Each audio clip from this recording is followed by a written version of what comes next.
Agora a gente vai falar um pouquinho sobre os segmentos notáveis de um triângulo. Esses segmentos são umas retazinhas que vão aparecendo aí para dar um charmezinho no triângulo, certo? O primeiro segmento notável que a gente vai comentar é sobre a mediana de um triângulo. A mediana de um triângulo, ela é um segmentozinho de reta que parte de um vértice, pode ser de qualquer um desses vértices, certo? Ela vai partir de um vértice e vai bater no lado oposto.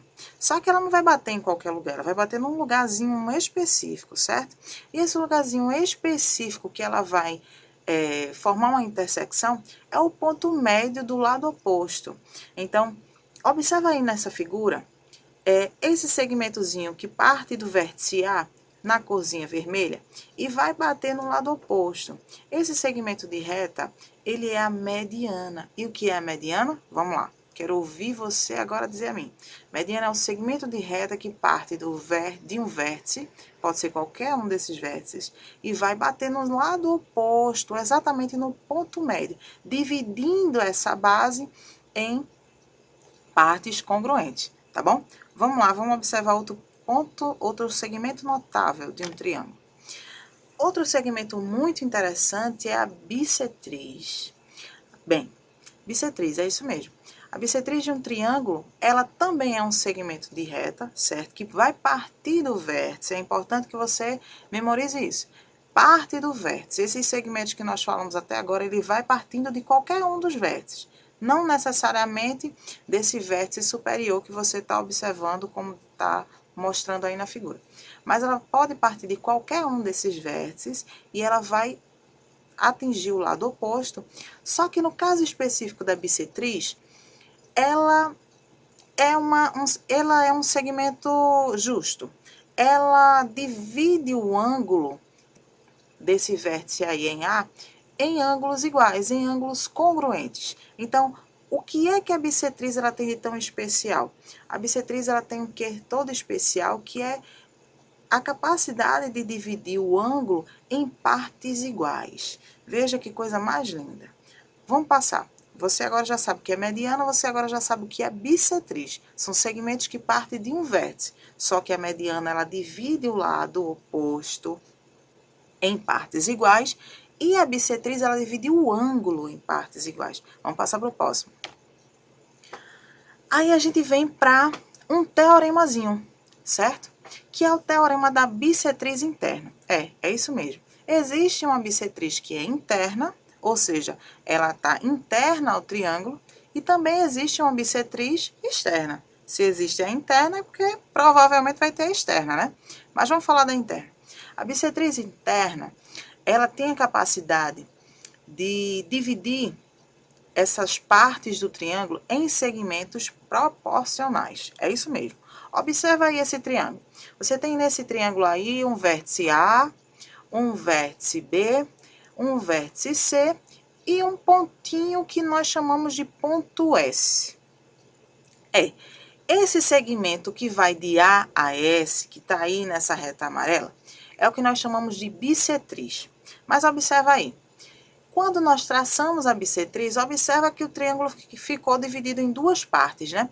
Uma parte eu coloquei aí na cor vermelha, outra aí na cor azul. Se você observar aí essa parte vermelha, nós temos esse segmento AB, certo? Que é o segmento de reta que vai de A a B. E temos esse segmento BS, que é o segmento que vai de B a S. Temos também o segmento que está na cor azul, que é o segmento AC e o segmento CS. Se nós observarmos isso aí, eu estou querendo mostrar a vocês, através do teorema da bissetriz interna, que a bissetriz, ela tem a capacidade de dividir o triângulo em segmentos proporcionais. Ou seja, basta eu pegar o segmento AB sobre o segmento BS, pegar o segmento AC sobre o segmento CS e estabelecer sobre eles uma proporção. Se eu conheço 3 dessas medidas e me falta o conhecimento de uma quarta medida, através da proporção eu posso descobrir a medida que está faltando, tá bom? Fica ligado nessa dica, vamos passar adiante. Bem, eu falei da bissetriz interna, agora é a vez de falar da bissetriz externa. No teorema da bissetriz externa, bem, nós também observamos que a bissetriz externa, ela também divide o triângulo em segmentos proporcionais. Aí, como você está vendo, o segmento que vai de A a B sobre o segmento que vai de B a S, ele é proporcional ao segmento que vai de A a C sobre o segmento que vai de C a S. É isso mesmo. Então, se você tem 3 dessas medidas e lhe falta uma quarta medida, você pode descobrir essa quarta medida através desta proporção. E agora a gente vem falando sobre algo que é simples, mas que às vezes as pessoas se atrapalham um pouquinho, que é sobre a altura. Bem, é isso mesmo. A altura de um triângulo. Toda vez que a gente fala em altura, a gente pensa que a altura é apenas um comprimento. Mas não é bem assim, não. Eu só posso falar em altura, ou eu só posso medir a altura de alguma coisa, se isso estiver perpendicular à minha base. Ou seja, se eu formo um ângulo de 90 graus entre a base e aquilo que eu estiver medindo. Se houver isso, se houver essa peculiaridade, então eu posso estar falando de uma altura. E falar em altura não foge à regra para qualquer que seja o polígono que eu estiver falando. Então, como o nosso caso específico é falar sobre os segmentos notáveis de um triângulo, a altura ela também é um segmento notável do triângulo. E ela é um segmento que parte do vértice ao lado oposto, só que ela, para ser altura, tem que medir 90 graus com a base, certo? Então, o que é que nós observamos? Mediante tudo isso que a gente já viu. Se eu estou falando em um triângulo isósceles, então eu começo a juntar todas as propriedades e observo o seguinte, que no triângulo isósceles, a bissetriz, ela tem o mesmo tamanho que a altura, ela coincide com a altura, certo? Então, fica essa dica. No triângulo isósceles, certo? A altura coincide com a bissetriz e também coincide com a mediana, ok? Vai gravando isso aí. Aí a gente vem para uma outra observação, que é quando a gente vai falando do triângulo equilátero. Que você já gravou, que você já está ciente que um triângulo equilátero ele tem as 3 medidas iguais, tem também os 3 ângulos com a mesma medida. Então, no triângulo equilátero, a altura relativa a qualquer que seja o vértice, ela também vai coincidir com a mediana e com a bissetriz. Grava isso aí. Aí a gente vai passando agora para um exercíciozinho para você fixar os conceitos adquiridos.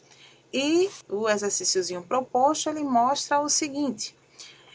Ele pede o valor de x no triângulo abaixo. Aí você observa um triângulo que tem vértices P, R e Q, e que os ângulos desse triângulo, eles medem exatamente 3x menos 50, que é o ângulo com vértice em B, x mais 10, que é o ângulo com vértice em R, e x. E como é que eu faço agora para descobrir o valor de x, né? Aí a gente volta e lembra da propriedade lá no iniciozinho da aula, que diz o seguinte, a soma dos ângulos internos de um triângulo mede exatamente 180. Sabendo disso, basta eu somar cada um desses ângulos propostos e igualar essa soma a 180. Com isso, nós temos, como descrito aí no exercício, e você observa que o que foi que a gente fez? 3x menos 50 mais x mais 10 mais x, isso é igual a 180.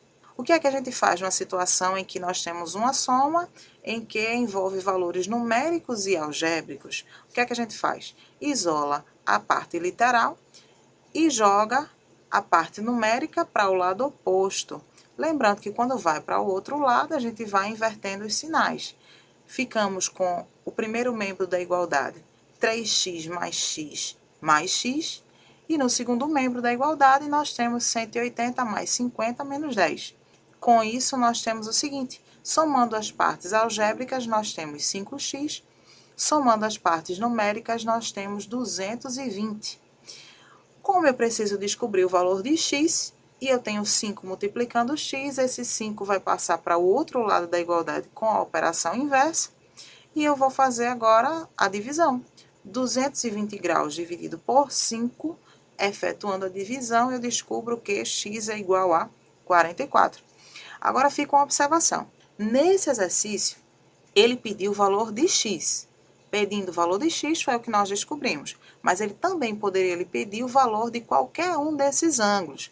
Se ele pedisse o valor de qualquer um desses ângulos, bastaria que você substituísse o x por 44, resolvesse a operação e você iria saber o valor de qualquer um desses ângulos. Tá bom? Bom, pessoal, finalizamos mais uma videoaula e vamos caminhando para a nossa videoaula que vai falar sobre semelhança de triângulos e congruência. Foi um prazer estar com vocês. Fica ligado na nossa próxima aula.